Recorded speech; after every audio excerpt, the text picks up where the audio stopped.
Oh, hi, folks. Um, so this is a dev video. Um, I want to talk about work. I don't want to talk about the Patreon. So work, Electronic Superjoy 2, coming along well. I'm really happy with it.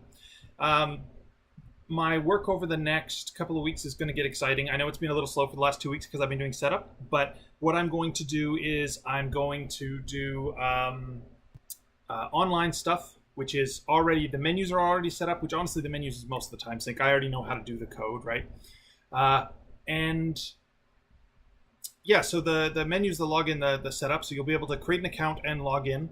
Hopefully, don't use the same password as for your bank account. But also, I've been reading about account security and so on, and I can make a fairly secure little system that doesn't store passwords on the server.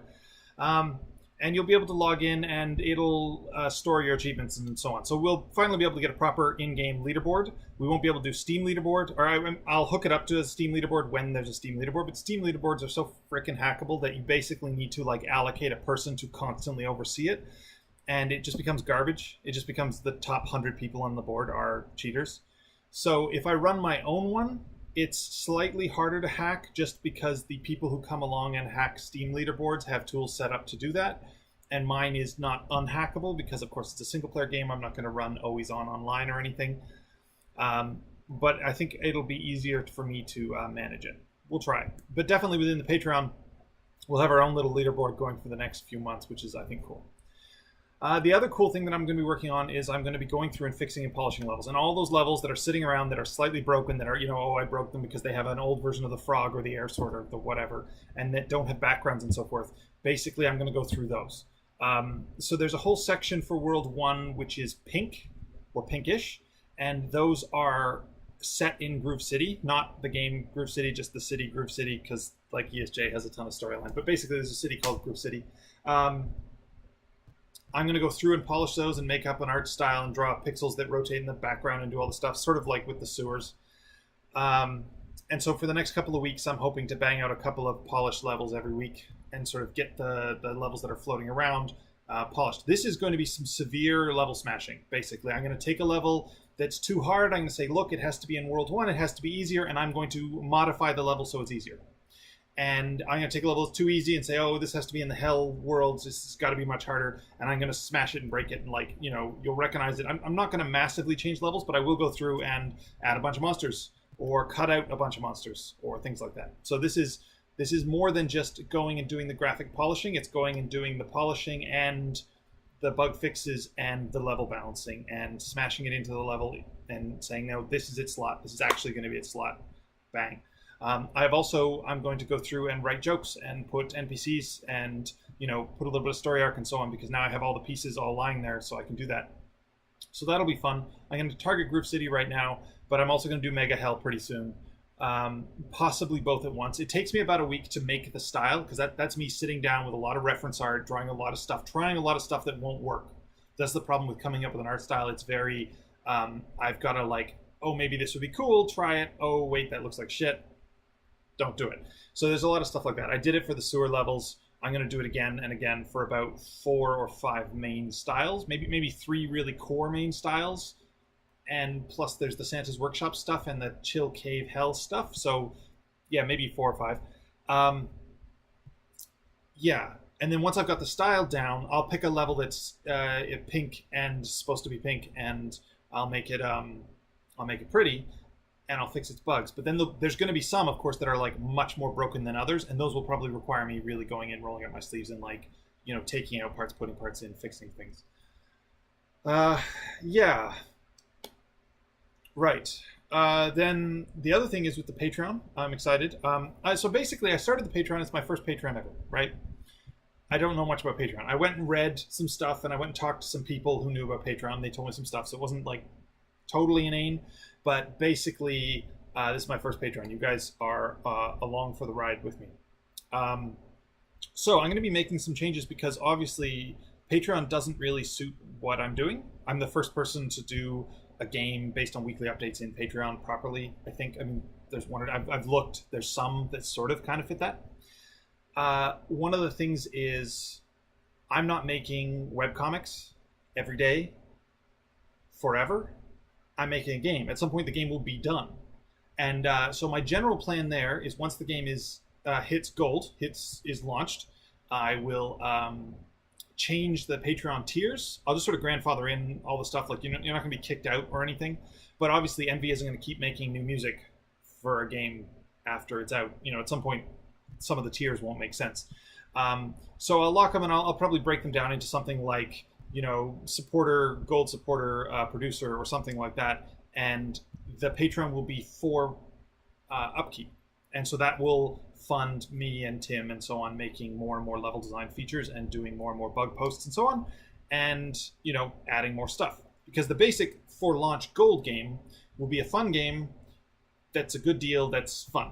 And then after launch, I want to keep working on it. I want to add proper modding, proper full Steam Workshop, proper level editor stuff, and then there's really no end to that. I can just do that forever. And at some point the fan community will go, oh, fuck off, that's enough. We've got 800 different things we can do in the level editor. Stop working on it, and we'll do that. So, we'll see how that goes, basically. Speaking of the Patreon, I changed the goals. The goals didn't really make sense. I had like, at $6,000, I'll buy healthier food, and I don't know.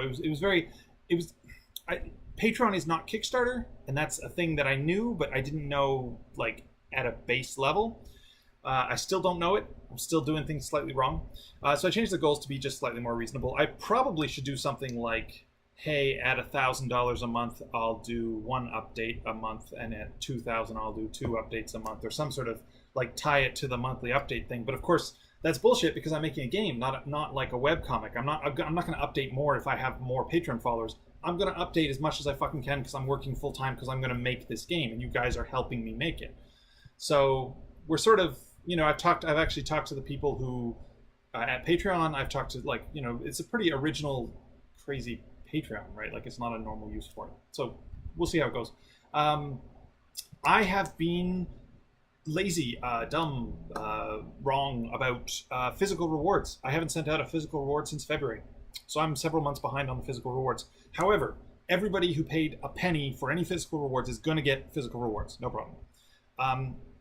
On one hand, this happened because I moved. I got distracted, and also mailing addresses and stuff are weird when you change countries and so on. But I'm going to look on the bright side. The silver lining is that I now have several months added up of everybody's money that they send in for the physical rewards, so I can make something special. So what I'm actually going to do is this allows me to buy stickers. Stickers are kind of out of the price range of the normal physical rewards. I honestly, way back at like day one, I should have set the physical rewards to like $45 a month. $35 is like hard to make profit on, because I end up paying the printer and paying the shipping, and then ending up with like $5. But whatever. Stickers kind of don't make sense unless you're ordering in a certain amount of bulk, and now I've got several months saved up, so I'm going to order in a certain amount of bulk. So if you want ESJ stickers, I've sent them off to the printer. The printer is going to have them at my address in Canada in a couple of days, so that's awesome. They'll probably be sent out first week of June, and if you've paid for any month of physical rewards from February, you'll get one. Like, if you've dropped out halfway, I guess you wouldn't be watching this video now, but anyway, you will get one, and if you've signed up since then you'll get an appropriate amount. So I've worked it all out. Plus, there was a couple where some people had dropped and some people had joined and so on, but I can just cover that out of pocket. That's whatever. So the stickers are really cool, and then I have plans for some buttons with my friend Dawn, and then as 2 of the final physical rewards, I'm going to send out music CDs printed like we did for ESJ 1 and the final poster and things like that, and then we'll wrap up the physical rewards tier, because obviously I'm not going to send out physical rewards for the next 3 years on a game that has already launched. So as I said, Patreon will have to change. I think it's still a good venue for fans supporting development and update of a game that they want to see more of. I think it's a great way of saying, hey, Michael, take 1 week out of your month to patch the game and add new features. Oh, wait, it's bigger Patreon. Take 2 weeks out of your month. Hey, it's a ton of money. Hire 5 employees and put them in a building and make a server and make PUBG, but ESJ. So basically, I think it's a good way of allowing me to spend more time. Like, I'm not making ESJ for money. I want to make ESJ because I want to make ESJ 2 the ESJ I really want to make. I want to add all these cool features.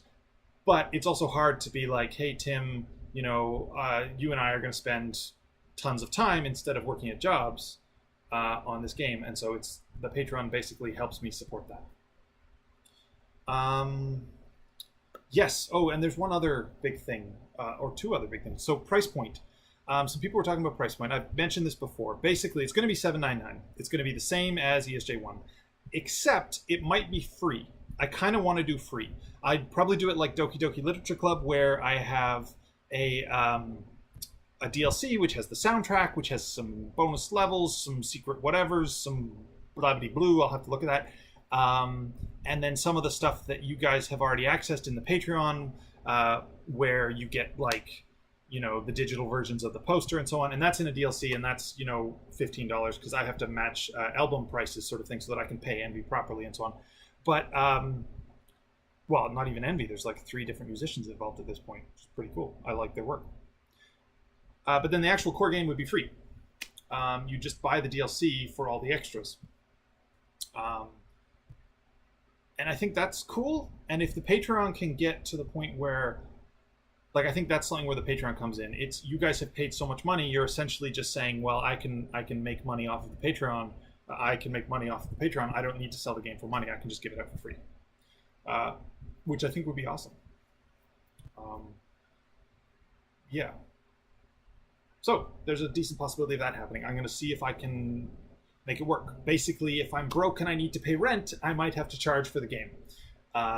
If the Patreon has supported me to the point where I'm like, no, I more or less break even, it's cool, then I'll release it for free, because I'd rather more people play ESJ and listen to Envy's music, and that's awesome. And I'll go work on something else afterwards. Yeah. There was that, and then there's another thing. I forget what the other thing was. Maybe that'll have to be in the next dev video. Yeah, so lots of cool things online, and the level polishing, which is finally happening, which is exciting. Oh, I remember what the other thing was. The other thing was the release date. Big news, obviously, right? So, good news, bad news. The bad news is the really big games, the GTA 7s and the Assassin's Creed 14s, release at Christmas. Or rather, they don't release at Christmas, they release before Christmas, early December, late November, because they're like, hey, people should buy this for Christmas. Oh, you got a new Xbox for Christmas? You should buy this game to be on it. Oh, you got money for Christmas? You should buy this. So they come out, the new games come out in December, late November. This means that the mid-tier games, the sort of the Ubisoft Keep Fit Wii, Fit knockoff, and the EA Mobile something or others, they don't come out in December because they get knocked off the front page. The marketing gets overwhelmed by the big guns coming out in December. So they come out a little bit earlier. So all the industry comes out September, October, November, trying to avoid the giants who are coming out for Christmas. This leaves the indie developers coming out in the rest of the year. And unfortunately, a lot of indie developers know this, and so they rush to come out in August, because that's the closest you can get to Christmas without being stomped on by the big guys. The problem is, even August gets pretty crowded. ESJ1 came out in June, which was, I think, about the right month to get ready for Christmas. It's an insane industry. I don't think the game's going to be done for August. Not 100% done, not like I want it to be done. I'm sure I could rush something out, but I don't want to fucking rush something out. I rushed out Groove City because someone else was controlling the budget. Someone else was controlling my wage and my timeline. I rushed out ESJ1 because I had to pay employees and I was going bankrupt. I've rushed tons of things. ESJ2 is not going to be rushed. I am going to make it good. I am going to love it. And then I am going to release it. It is not fucking being rushed for anyone. Given that, I think unless some miracle happens, it's probably going to come out in February of 2019. But that's the bad news. The good news is the game's going to be done around August. It's just not going to be done to release on Steam August 1st. That's too tight. It's still going to be done in like mid-August, mid-September. And if you back the Patreon, you're going to get to play it. You're going to get to play it with all of the bells and whistles. And it just means all we're going to do is go to adding cool stuff and having the game being done, but not released for a couple of months. So I'll probably put something out there where Maybe I'll release it on itch.io or Humble or something as like a little quiet release for, oh, you know, if your friends want to buy it, they can buy it here. But it's going to come out officially on Steam in like February and get, you know, come out there. So yeah, it's going to be later than I thought, but I'm probably like, it doesn't matter. The Patreon crew will get it as soon as they get it. They're obviously, you know, you folks get it every week, so that's not a problem. It's still going to be done August, September. I might cut down the updates. I might, you know, go work on my next project half the time, and then update ESJ2 the half the time. Because once it's done, at some point I'll be doing updates, but I won't have all the work because it's a ton of work to make the game. It's not as much work to maintenance the game, right? So yeah, that's a thing with the release date. I might magically, everything might just snap together. Everything might go amazing. And by August 1st, I'm like, yeah, let's come out. So I'm not promising anything in either direction, but I think February is looking like the way to do it because I'm not rushing this game out. This game is going to be good, and then I'm going to be done it, and it's going to be excellent. And I have regrets from basically every other game in the series that I rushed out. So fuck that. Yeah. Also, if the Patreon's still running and I make other games, like on this, like once the game's done and I'm still running the Patreon, you guys will all get free keys, and I'll post about that, and you guys can, you know, all try playing that and so on. So, you know, if you're supporting me, you get all my stuff. That's no problem. Right. I have some cool dev sketches and some stuff, and I have a game that's coming out, which I'm going to post about, which you'll probably have seen from the, yeah, anyway, cool. Talk to you folks next time.